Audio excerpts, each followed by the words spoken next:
Bismillahirrahmanirrahim. Assalamualaikum warahmatullahi wabarakatuh. Selamat berjumpa kembali di dalam pembelajaran prakarya untuk kelas 8. Apa kabar kalian hari ini? Mudah-mudahan selalu sehat, selalu ada dalam lindungan yang maha kuasa.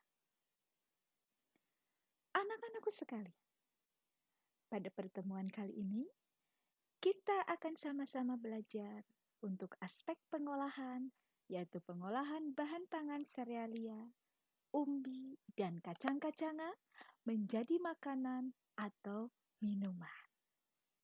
Oke, kalian sudah siap? Ayo kita mulai. Pada pertemuan pertama, kita hanya akan belajar satu jenis bahan pangan saja, yaitu bahan pangan serealia. Dan satu jenis bahan pangan serealia saja, yaitu untuk jenis beras, manfaat, dan kandungan gizinya. Tapi sebelum masuk materi, kalian harus juga paham dan mengetahui apa kompetensi dasar dari pokok bahasan ini. Untuk aspek pengetahuan adalah menganalisis rancangan pembuatan, penyajian, dan pengemasan bahan pangan serealia, kacang-kacangan, dan umbi menjadi makanan atau minuman yang ada di wilayah setempat. Dalam aspek keterampilan, yaitu mengolah, menyaji, dan mengemas bahan pangan serealia, kacang-kacangan, dan umbi yang ada di wilayah setempat menjadi makanan atau minuman sesuai dengan rancangan. Apa sih tujuan pembelajaran pada pertemuan pertama ini? Setelah kalian belajar bersama-sama, setelah kalian belajar secara mandiri, didampingi orang tua, keluarga, dan kerabat, kalian harus mampu menjelaskan pengertian bahan pangan serealia. Kalian harus dapat mengidentifikasi jenis bahan pangan serealia yang ada di Indonesia. Ibu hanya batasi yang ada di Indonesia. Kemudian siswa harus mampu juga mengklasifikasikan jenis beras. Yang keempat, kalian harus mampu melakukan telaah dokumen untuk mengidentifikasi kandungan zat gizi apa yang ada di dalam bahan pangan beras. Ya, itu yang harus kalian kuasai. Selanjutnya, KKM-nya 75. Ibu percaya kalian sanggup dan mampu. Tapi untuk saat ini, yang jelas Ibu utamakan kalian belajar dan membiasakan diri saja, ya. Kita masuk ke dalam materi. Ayo kita mulai. Ya. Pertama, apa sih yang dimaksud serealia?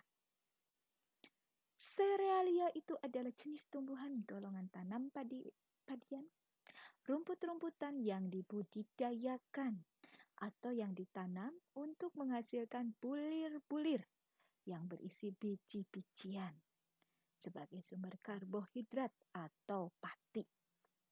Nah, biji-bijian dari tumbuhan sereal ini merupakan buah tipe khusus yang disebut karyopsis.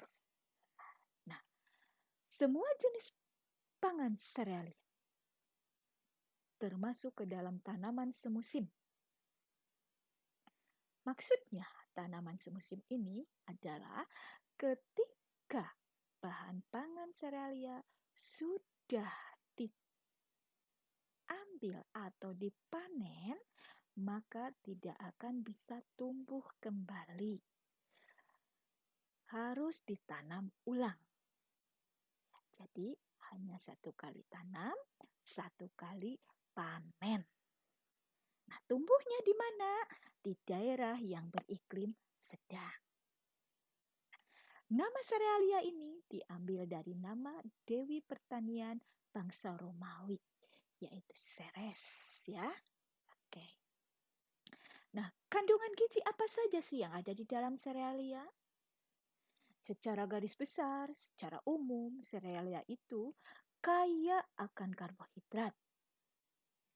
Proteinnya cukup, kemudian rendah lemak, tetapi kaya akan serat kasar. Kemudian vitaminnya apa saja? Yaitu vitamin E dan B kompleks. Sedangkan mineral adanya besi, magnesium, dan seng. Nah, jenis serealia apa saja yang ada di Indonesia? Ada jagung, ada padi atau beras, gandum, dan sorghum. Ya. Nah, kemudian kandungan zat gizinya atau kandungan utama pada serealia dalam keadaan kering terdiri dari 80% karbohidrat atau pati, proteinnya hanya 5%, kemudian lemaknya pun hanya 5%, air, mineral, dan vitamin itu 2%. Jadi dapat disimpulkan bahwa serealia merupakan bahan pangan yang kaya kandungan karbohidrat atau pati. Untuk apa karbohidrat atau pati? Yaitu untuk memberikan rasa kenyang, untuk menimbulkan tenaga. Nah, untuk selanjutnya, masalah vitamin, masalah gizi, fungsi, dan itu sebagainya akan kita bahas pada pertemuan selanjutnya. Ya. Nah, yang pertama jenis serealia itu adalah beras. Ya. Beras sudah tidak aneh untuk kalian, sehari-hari kalian temui. Ya. Beras ini merupakan butir padi yang sudah dipisahkan dari sekam. Beras mengandung karbohidrat yang kaya akan zat gula atau glukosa. Yang memiliki fungsi apa? Yaitu merupakan sumber energi atau tenaga yang bermanfaat bagi tubuh untuk melakukan berbagai aktivitas. Jenis beras itu beraneka ragam. Ada beras putih, beras merah, beras hitam, coklat, ya, dan ketan. Oke, kita akan bahas satu persatu. Beras putih. Beras putih sesuai namanya memiliki warna putih transparan. Kenapa transparan? Karena di sini hanya sedikit sekali kandungan aleuron atau amilosa, hanya 20%.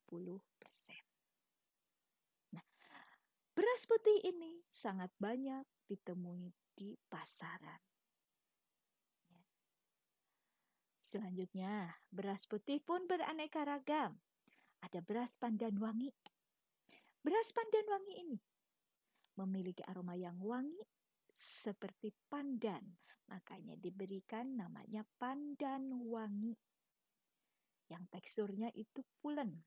Nah, ini berasnya bentuknya itu sedikit bulat, cenderung bulat. Nah, warnanya putih agak kekuning-kuningan. Itu cirinya. Beras rojo lele. Beras rojo lele bentuknya itu bulat memanjang. Kalau tadi pandan wangi bulat, kalau rojo lele bulat memanjang. Ya. Bulat memanjang bila dibandingkan dengan pandan wangi. Aromanya tidak sewangi pandan wangi. Tetapi beras ini juga memiliki tekstur yang pulen, ya, ketika sudah matang. Oke.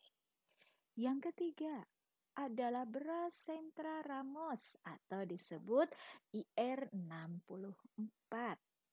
Beras ini paling diminati oleh masyarakat karena harganya yang cukup terjangkau.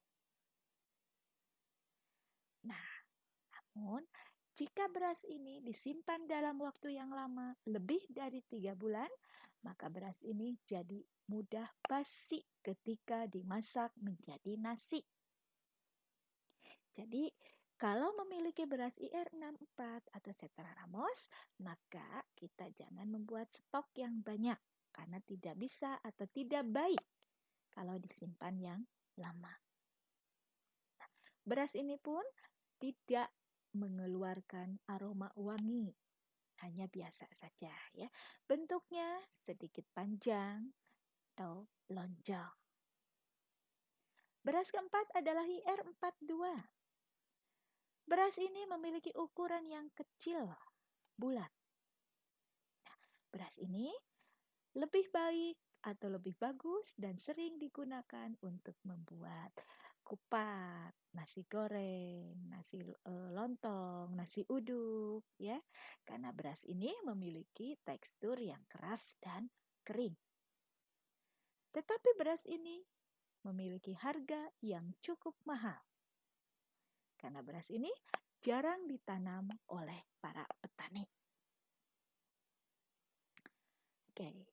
Yang kelima jenis beras putih adalah beras Jepang atau dikenal dengan mentik susu. Beras ini dibudidayakan di daerah Magelang, Jawa Tengah. Ya. Kenapa dikarenakan mentik susu? Dikarenakan beras ini memiliki warna yang putih seperti susu, bentuknya gemuk dan lonjong. Nah, beras jenis Jepang ini atau mentik susu memiliki kandungan glukosa, karbohidrat, serta protein yang mudah terurai, sehingga akan aman dikonsumsi bagi orang-orang yang menderita penyakit gula atau diabetes, kanker, jantung, asam urat, darah tinggi, dan vertigo. Tadi jenis-jenis beras putih, ya. Jadi ada berapa tadi jenis beras putih? Yang pertama ada beras apa? Iya, mentik susu, beras perak, rojo lele, kemudian pandan wangi, dan IR64. Ya. Jenis beras yang kedua adalah beras merah. Sesuai namanya, beras ini berwarna merah. Apa penyebabnya? Yaitu dikarenakan lapisan aleuronnya yang banyak, ya. Kemudian bedanya kalau beras merah ini kulitnya tidak terlepas, sehingga banyak vitamin yang terkandung dalam setiap butiran berasnya. Kalau beras putih banyak lapisan yang terbuang, kalau beras merah hanya sedikit lapisan luarnya yang terbuang. Nah, beras merah ini dikenal kaya akan serat, tetapi dalam proses memasaknya memerlukan trik khusus karena beras merah hasilnya sering keras. Makanya triknya, berasnya direndam terlebih dahulu kira-kira 15 atau 30 menit sebelum dimasak. Nah, dari mana sih warna merahnya? Yaitu karena kandungan aleuronnya yang mengandung gen yang memproduksi antosianin yang merupakan sumber warna merah atau ungu. Selanjutnya ada jenis beras hitam. Dilihat dari warnanya, beras ini berbeda dengan beras lainnya. Beras hitam akan berubah menjadi ungu tua ketika selesai dimasak. Beras ini pun tidak lengket saat dimasak. Teksturnya sedikit perak dibanding beras putih. Perak di sini, kalau istilah Sundanya itu pear, ya, jadi tidak bersatu. Beras butiran nasi dengan butiran nasinya tidak lengket, tidak bersatu. Itulah namanya perak. Nah, beras hitam pun memiliki kandungan gizi yang cukup baik, yaitu vitamin E. Kemudian ada zat anti-inflamasi dan antioksidan yang bagus bagi tubuh.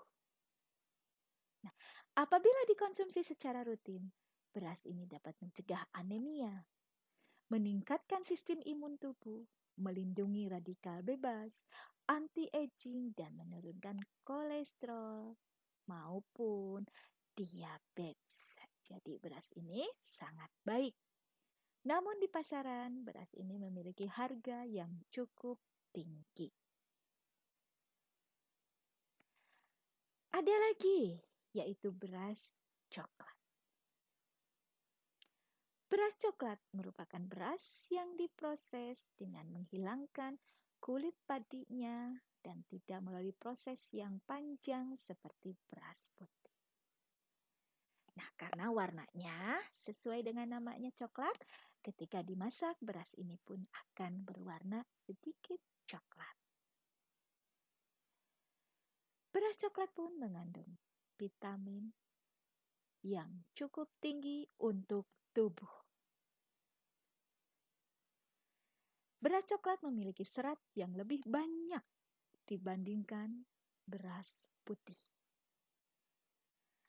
Nah, kandungan gizinya yaitu fitonutrien, lemak esensial, magnesium, mineral, dan vitamin. Beras coklat sangat bermanfaat untuk kesehatan, seperti menurunkan kadar diabetes, risiko kanker, dan kolesterol. Jadi sangat baik untuk tubuh. Namun beras ini masih jarang di pasaran dan harganya pun cukup lumayan tinggi. Kemudian ada yang dinamakan beras ketan.